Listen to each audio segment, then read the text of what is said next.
सुप्रभात मंडळी. मी नीलिमा पटवर्धन आणि आज एक छानशी गोष्ट सांगणार आहे. गोष्टीचं नाव आहे देणं घेणं आणि लिहिलेली आहे ज्योती रानडे यांनी. तर सुरू करते.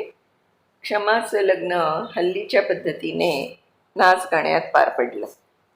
त्यानं आधीच वैतागलेल्या मंगलताई आता अजूनच वैतागल्या होत्या. अहो, ही साडी बघितलीत का? असल्या साड्या देण्यापेक्षा काही न दिलेलं बरं. त्यांनी ती गुलाबी साडी मधुकररावांपुढे आपटली. गुलाबी साडीवर बटबटीत जांभळी मोठी फुलं असलेली साडी का मला द्यायची? मधुकरराव चहा घेत फोनमध्ये गुंतले होते. काहीतरी बोलायचं म्हणून ते बोलले, आवडत नसेल तर देऊन टाक कुणाला तरी. मंगल अजूनच भडकली. असल्या भेटी मी नाही हो देत.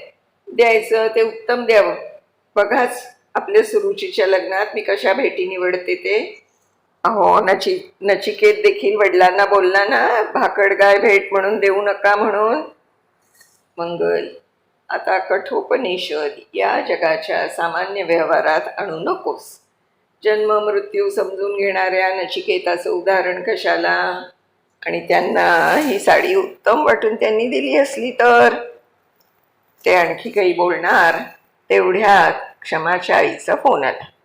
मंगल, आवडली का ग साडी?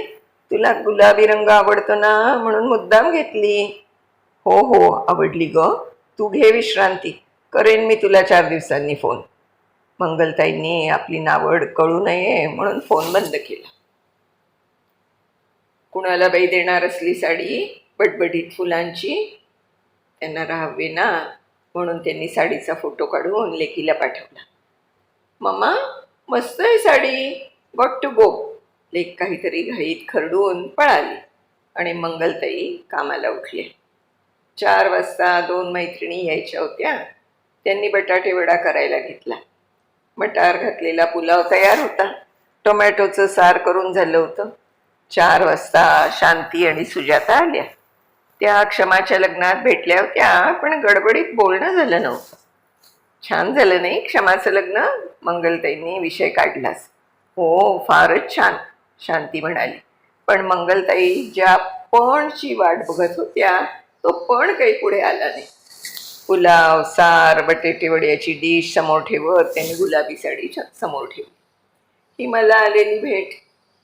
त्या स्वरातील कडवटपणा जाणवून सुजातांनी बरोबर प्रतिक्रिया दिली. तू का नेसणार ही मोठाली फुलं असलेली साडी? अगदी सगळी बाग अंगावर घातल्यासारखं वाटते. मला तर अगदीच गॉडी कलर दिलाय. आमच्याकडच्या लग्नात मी सगळ्यांना नारायणपेठ दिली होती, आठवतंय? अगं, छान आहे की ही साडी, मला आवडली. नेसलीस की छान दिसतात काही डिझाईन्स. शांतीचा शांतपणा मंगलताईस आवडला नाही. त्याने नाक मोरडले. मी सांगू का मंगल, आपल्याला जेव्हा भेट मिळते ना, तेव्हा आपण फक्त थँक्यू म्हणावं असं मला वाटतं. कदाचित मनासारखी नसेल ती भेट, पण आपण बायका या गोष्टींचा फार काथ्याकूट करतो. ज्याची जशी परिस्थिती असेल त्याप्रमाणे ते भेटी देतात. टेस्टमध्ये फरक असतोच. मंगलताईंनी आपलं अस्त्र बाहेर काढलं. शांती, तू एवढी वर्ष भारताबाहेर राहिलीस ना, म्हणून तुला कल्पना नाही. शांती गोड हसली. अगं, साडी आवडली नाही तर दे एखाद्या गरजू बाईला. टेबल रनर म्हणून वापर. नाहीतर एवढी कलात्मकता आहे तुझ्यात, बनव त्यापासून काही वेगळं. पण त्यांनी आपलं मन वाचावं हा अट्टहास का? तिनं आपली आठवण ठेवली एवढंच बघावं. शांती 4 युक्तीच्या गोष्टी बोलून गेली, पण तरी मंगला त्यांची जळजळ संपत नव्हती. असेच काही दिवस गेले आणि एक दिवस एक सुरेख कार्ड चक्क पोस्टानं घरी आलं. क्षमानं सर्व आलेल्या पाहुण्यांना धन्यवाद पाठवले होते, तेही स्वतःच्या हस्ताक्षर. हल्ली पत्र येत नाहीत म्हणून या पोस्टानं आलेल्या पत्राची खरंच अपूर्वाई होती. मंगलाताईंनी ते गुलाबी पाकिट उघडलं. आतल्या कार्डावरचं क्षमा आणि तिचा नवरा अमर यांचा हात जोडलेला फोटो बघून त्यांना बरं वाटलं. आतला मजकूर वाचण्यास सुरुवात केली. मावशी आणि काका, सप्रेम नमस्कार. तुम्ही आमच्या लग्नाला येऊन आम्हाला आशीर्वाद दिलात, याहून मोठी भेट खरं तर काहीच नाही. शिवाय कॅश दिलीत, तुम्ही दिलेले पैसे इन्स्टापॉट घेताना वापरले, त्यामुळे खूप वेळ वाचतोय. आणि हो, तुम्हाला आमची कांचन आठवते का? वयाच्या 15 वर्षापासून आईकडे कामाला होती. तिला साड्यांचं छोटंसं दुकान काढायचं होतं.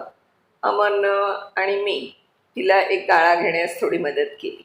आणि बरं का, तिचं दुकान सुरू झालं आहे. माझ्या लग्नाच्या सगळ्या साड्या तिच्याकडूनच घेतल्या. आता स्वतःच्या हिमतीवर उभी आहे बघा. नवऱ्यानं सोडलंय, पण आम्ही आहोत ना तिच्याबरोबर. सुरुचीच्या लग्नातल्या साड्या पण कांचनकडून घेता येतात का बघा. आपल्या लेकीचा संसार सुरू करताना अशाच एका लेकीच्या संसाराला आपला हातभार लागला तर किती छान ना. मला आईचं कौतुक वाटलं. तुझी क्षमा आणि अमरपण. मंगलाताईंनी चष्मा काढला. पुढचा मजकूर त्या वाचू शकल्याच नाही. कांचन त्यांच्याकडेही काही वर्ष काम करत होती. जे करेल ते मन लावून करायची. आपल्या मुलीच्या वयाची एक मुलगी झगडून तिच्या संसाराच्या नावेचं शीड पाण्यात बुडू नये म्हणून धडपडते, आणि आपण या देण्या घेण्यात अडकलोय. मान अपमान स्टेटस यातून कधी बाहेर येणार आपण? खरंच शांती म्हणाली तसं, जी आली ती भेट बघून करबद्ध होऊन फक्त थँक्यू म्हणावं. वापरा अगर नका वापरू, पण तुलना नको, स्पर्धा नको, काही नको. कांचनकडून सुरुचीच्या लग्नाच्या साड्या घेऊ आपण पण. त्यांनी भेट आलेली गुलाबी साडी हातात घेतली. भेटीमागील भावना खरंच माहीत नसतात. आपली एक आत्या नेहमी अपंगांनी बनवलेल्या भेटी द्यायची.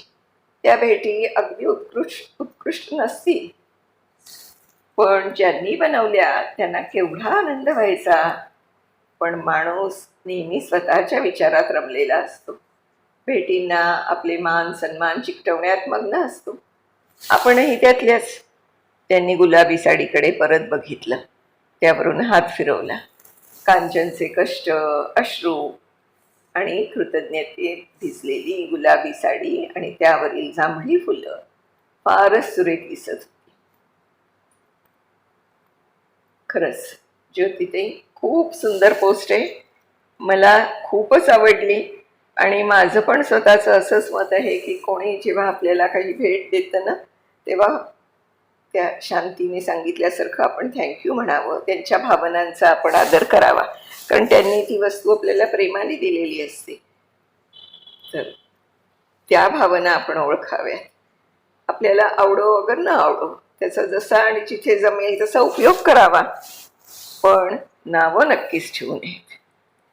पटतंय ना माझ्या मैत्रिणींनो तुम्हाला पण? तर नक्की तुम्ही पण असाच प्रयत्न करा. देण्या घेण्यात अनेक वस्तू इकडनं तिकडे होत असतात.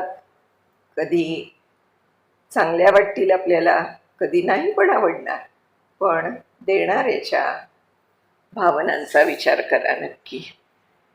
धन्यवाद.